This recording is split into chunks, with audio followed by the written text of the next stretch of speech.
Witajcie telewidzowie, prawdopodobnie z ostatniej nocki w tym miejscu, poranka. Zaczynamy dzień od śniadania. Pani nam zrobiła, bo mamy w cenie pokoju takie śniadanka. To jest lokalne śniadanie, takie typowe nikaraguskie śniadanie. Smacznego, Marii. My po śniadaniu wzięliśmy się za pakowanie, bo podjęliśmy już decyzję, gdzie jedziemy i jaki będzie wyglądał plan na nasze następne 2 dni. Także zobaczcie, my już spakowani. Prawie do końca. Prawie jeszcze.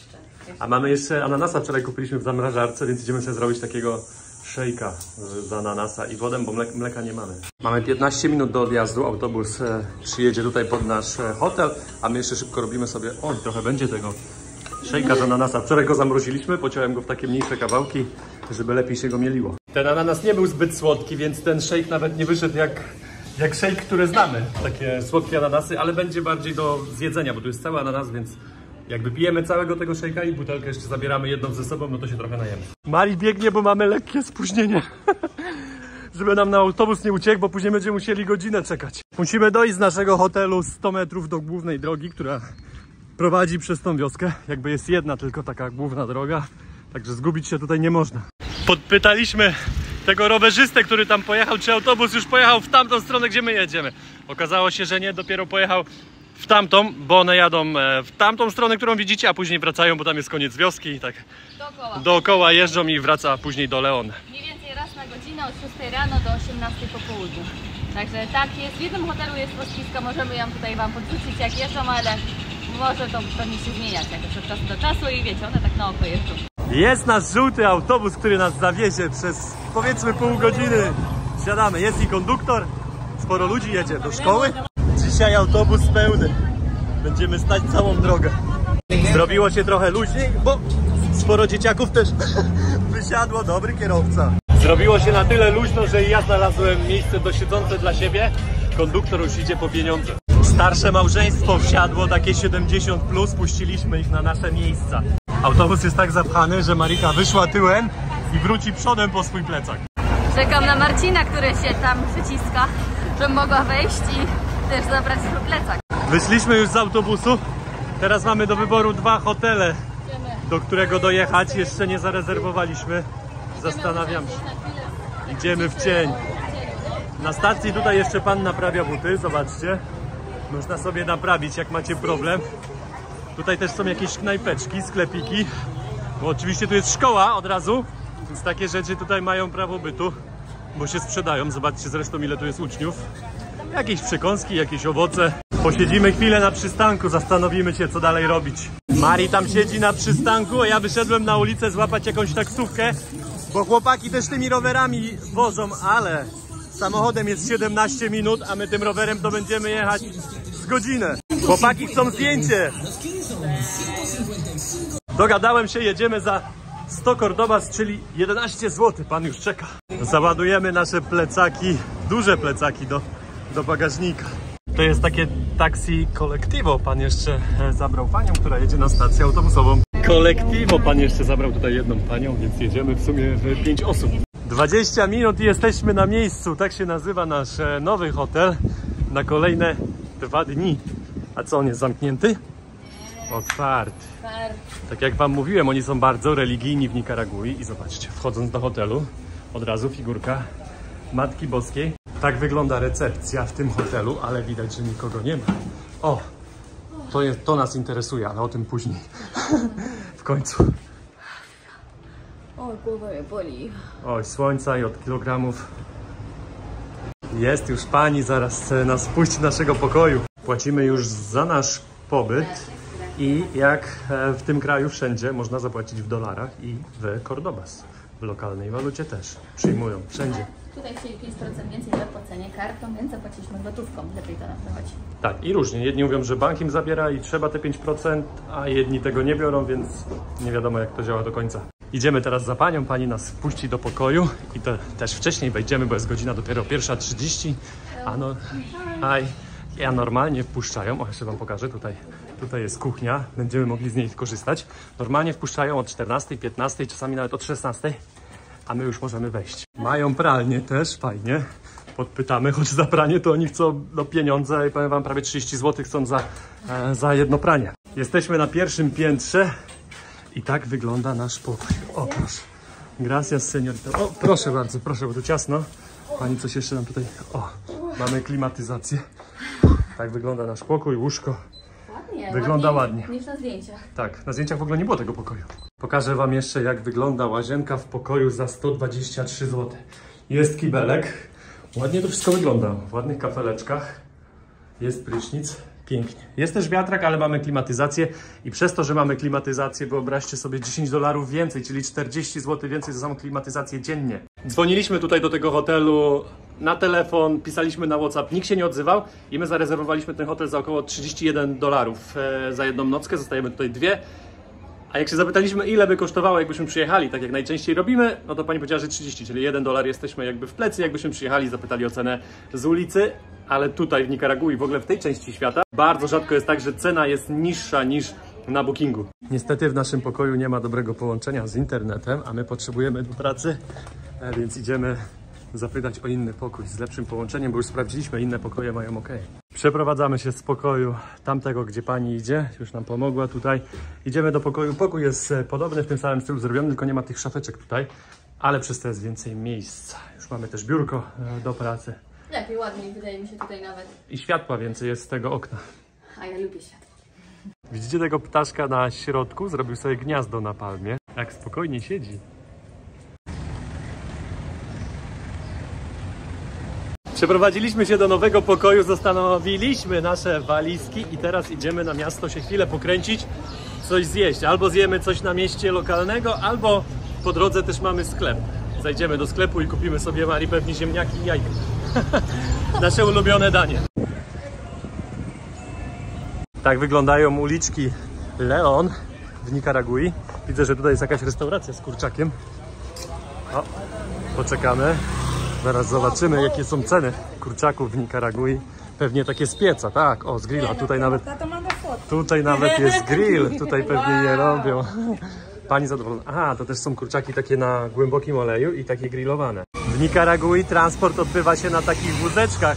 Te wózeczki trochę mi przypominają te w Indiach.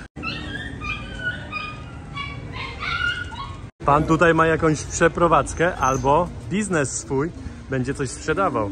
Nie tylko te wózeczki, też można sporo zobaczyć ludzi, którzy jeżdżą na takich konikach z takimi przyczepkami. Trafiliśmy na jakiś market na ulicy. Kolega tu krzyczy, że chce mieć zdjęcie, zaraz podejdę. Nagramy chłopaku tutaj, chłopaki ciężko pracują. Gracias. Zabawni są.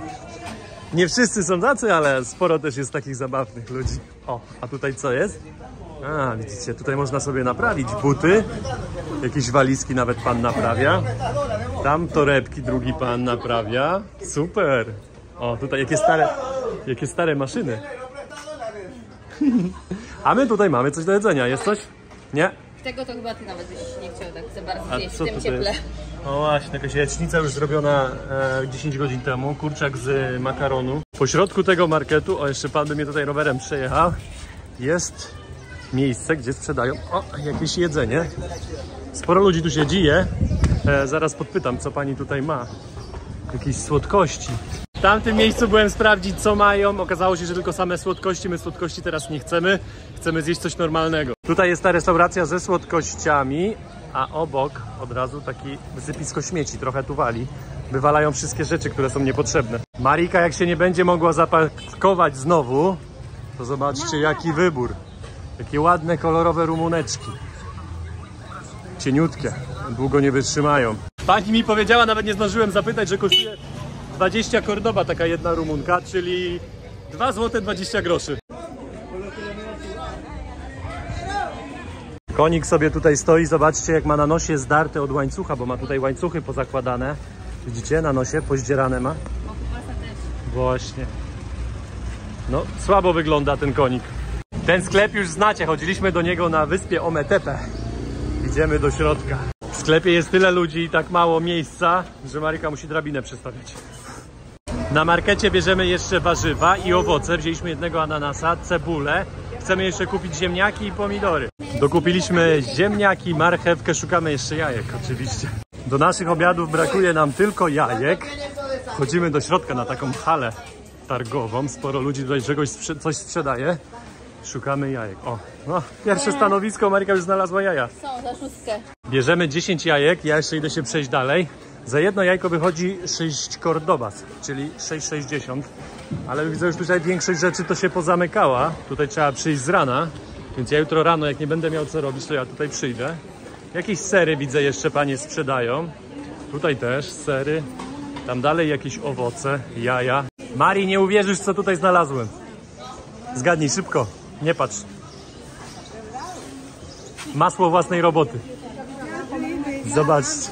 Za niecałe pół kilo, za jedną librę chcą 40 Cordobas, czyli to jest 4 zł lekko ponad. Bierzemy domowe masło. Tak? No, spróbujemy. Bierzemy pół libry masła, czyli to będzie lekko ponad 200 gram. O, ale pięknie, mięciutkie. To taka duża kocha będzie tego masła. Pani załadowała nam tego masła prawie 300 gram i wyjdzie 3,30 za taką kochę dużą, chochlę masła. Teraz bierzemy jeszcze jedną librę pomidorów takich małych, ładne czerwone. Jak wiecie, jesteśmy już na markecie i tutaj pod tym dachem można kupić taniej rzeczy. Na przykład jajka już o jedną Cordobę taniej przy 10 to już się robi różnica. Tak samo ziemniaki na przykład za 25, a na ulicy za 30, 40 gdzie niegdzie. Nawet tutaj za 23 inną odmianę ziemniaka już można było kupić, czyli za 2,40, 2,50 zł, no mniej więcej dajmy na to. No mówię, na ulicy było wszystko drożej, także warto tutaj przyjść do tej zabudowanej części. Po drodze pani sprzedaje jeszcze mango, zobaczcie. Cena mangosa jest od 5 do 15 i tak, te są za 15, a 15 to jest złoty 60 powiedzmy. Tam są mniejsze po lewej stronie za 5, a te na środku po prawej to są za 10. Bierzemy jedno duże, zobaczcie, wychodzi niecałe złoty 70. Wracamy na chwilę do pokoju, idziemy z 10 minut posiedzieć, wykorzystać tą klimatyzację. Bo tu jest tak gorąco, bo wieczorem szykujemy się na wyjście w miasto. Nie mamy zbyt wiele czasu, więc robimy szybkie gotowanie. Woda już się gotuje. Zaraz wrzucę tutaj makaron.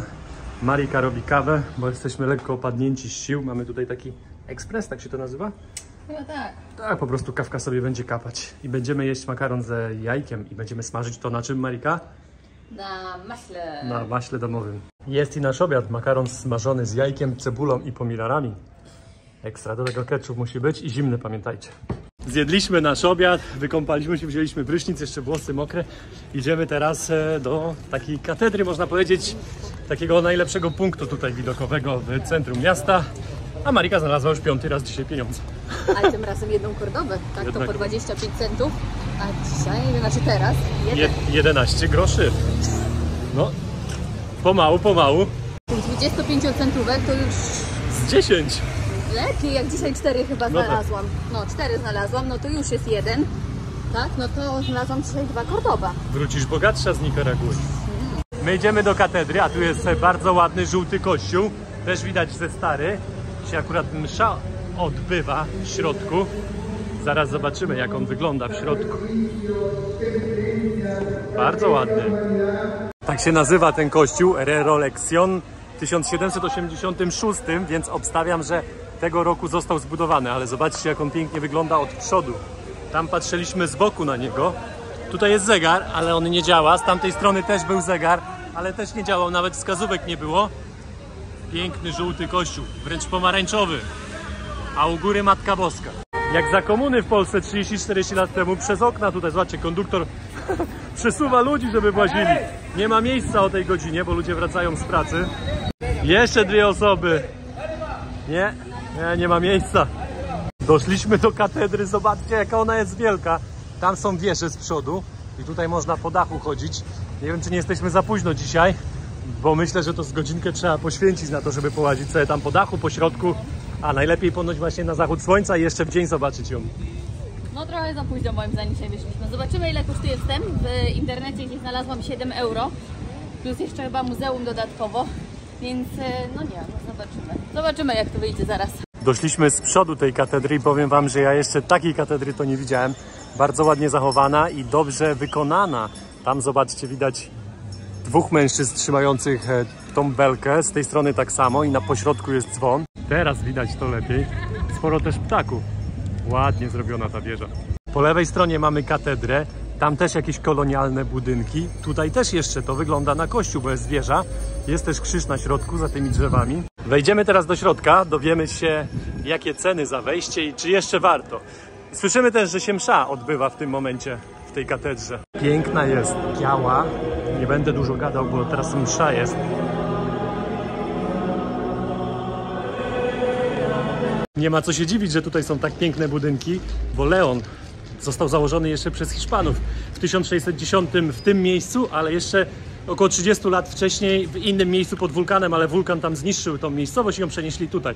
Więc już trochę lat ma, ale za czasów Hiszpanów była ta katedra też zbudowana. Obeszliśmy dookoła tą katedrę, to jest właśnie ta. Idziemy jeszcze raz od przodu, bo nie znaleźliśmy wejścia, żeby można było wejść tam na dach. Nie ma. Nie ma. Ale McDonalda to bardzo łatwo znaleźć.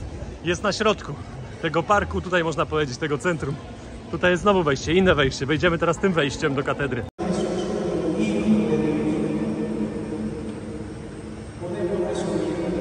Mamy już informację, jest pół godziny już zamknięta sprzedaż biletów, żeby tam wejść, więc zgapiliśmy się trochę. Pozostało nam się pokręcić po parku.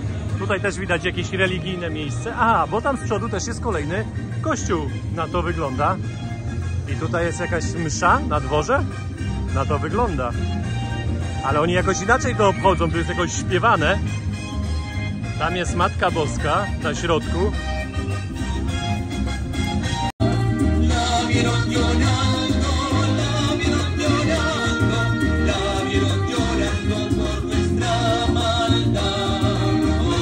To nie jest msza, widzieliśmy, że wszyscy ludzie, którzy tam siedzą, mają różańce w rękach, więc pewnie to jest odmawianie różańca. Przy tym kościele jest kilka food trucków, widzę 3.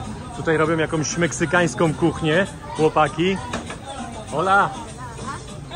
Tutaj pani sprzedaje jakieś normalne rzeczy, raczej normalne, amerykańskie hamburgery pani robi. A tam trzecia pani, to jest to samo. Pani robi podobne rzeczy. W tym mieście się więcej dzieje niż w Granadzie, w której byliśmy jeszcze kilka dni temu. Tutaj kolejne miejsce, gdzie ludzie się, można powiedzieć, relaksują, malują sobie obrazy. Przyszliśmy jeszcze do sokarni, gdzie wzięliśmy sobie świeży sok z truskawek. Co tam mamy? Marakuje. Coś jeszcze wyczuwasz? Banana? A już nie pamiętam. Truskawki, marakuja, pomarańcz. I możliwe, że banan. I tu panie wszystko na świeżo przygotowują. Ładnie to wszystko wygląda. Taki sok kosztuje 95 Cordoba, czyli 10,30 zł. Bardzo dobry. To ja wezmę sobie chyba swój, bo widzę, że dobrze ci idzie. Ale zimno już w głowę i w gardło, bo sporo lodu jest w nim. Wróciliśmy pod katedrę już po zachodzie słońca, no i prezentuje się bardzo ładnie. Ładnie widać ten biały kolor, dobrze oświetlona też. Wróciliśmy do katedry i wygląda na to, że zaczyna się jakaś procesja z figurką Matki Boskiej. Dzisiaj strzelają petardami w mieście, jeszcze nie wiemy o co chodzi. Fajerwerki.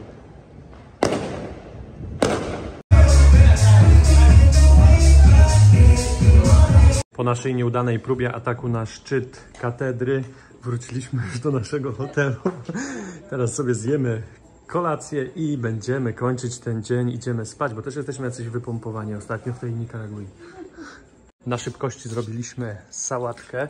Czy to się nazywa sałatka, Marika? Sałatka, tak? Z tuńczyka i jajek. Pasta, o, powiedzmy taka pasta. Tuńczyk, jajko, cebula. I mamy takie tortille meksykańskie. Pora deszczowa w Nikaragui. Zobaczcie, jak pada. Witajcie telewidzowie z jakże pięknego kolejnego dnia w Nikaragui. Marika miała już 2 zajęcia. Ja wstałem. Jemy teraz śniadanie, które pani nam zrobiła właśnie tutaj w kuchni, bo mamy w cenie pokoju. Tak wygląda nasze śniadanie, a tak wygląda stolik, który się cały czas kołysze. Marika, nie dotykaj już go lepiej, dobrze? Wczoraj jeszcze kupiliśmy domowe masło na markecie. Pani nam tu nałożyła jakieś margaryny, ale my tego nie chcemy. Zaraz spróbujemy masełka. Dzisiaj jest cheat day i będzie też cheat posiłek, czyli co, Marika? Kebab. Tureckie danie. Chłopaki zaraz będą kręcić nasze kebaby. Tu jest jedno mięso, tutaj drugie. Te wygląda lepiej moim zdaniem, jest bardziej soczyste. Te wygląda bardziej suche. W końcu ulubiony fast food Mariki. Dawno nie było kebaba w naszej podróży. Z kurczakiem i Marika sobie jeszcze do tego wzięła takie frytki, a ja mam solo kebaba. I jak, Mari? Nie jest to mój niemiecki kebab. No właśnie miałem zapytać, czy podobny. całkowicie innym, ale dobrze upchanym, dobre warzywa, trochę sosi mi brakuje, żeby bardziej był czosnkowy. Frytek jeszcze nie próbowałam. Ale kebab ciężki. Ja. Frytki wyglądają dobrze. Smacznego w takim razie. Dlaczego? Za 2 kebaby, trochę tych frytek i wodę półlitrową zapłaciliśmy 453 cordobas. To jest jakieś 48 zł. Wydaje mi się, jak na 2 kebaby w Nikaragui, to cena jest wysoka. Nie powiem, że nie smakowało, bo smakowało. To nie był jednak smak polskiego czy europejskiego kebaba, ale już coś przypominającego. Więc podsumowując, smakowało dobrze. Wrócić bym nie wróciła, ale warto było zjeść. Jestem najedzona. Przyszliśmy do centrum i jesteśmy drugi raz pod tą knajpą na zachód słońca. Ale zobaczcie, znowu knajpa jest pełna, mnóstwo ludzi tam siedzi. Wszystkie stoliki takie z zachodem słońca w tamtą stronę pozajmowane. Z dołu nie było widać żadnych stolików, a mamy jeden z lepszych na zachód słońca. Nasze Nika Libre już przyszło. Nasze zdrowie, moje drogie.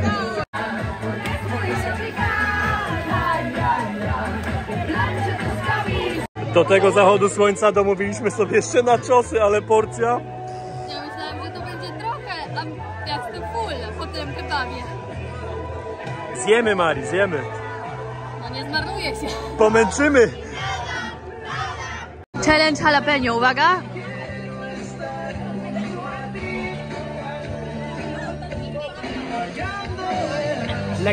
Lekko pali, ale to nie jest ta ostra papryczka, ale czuć.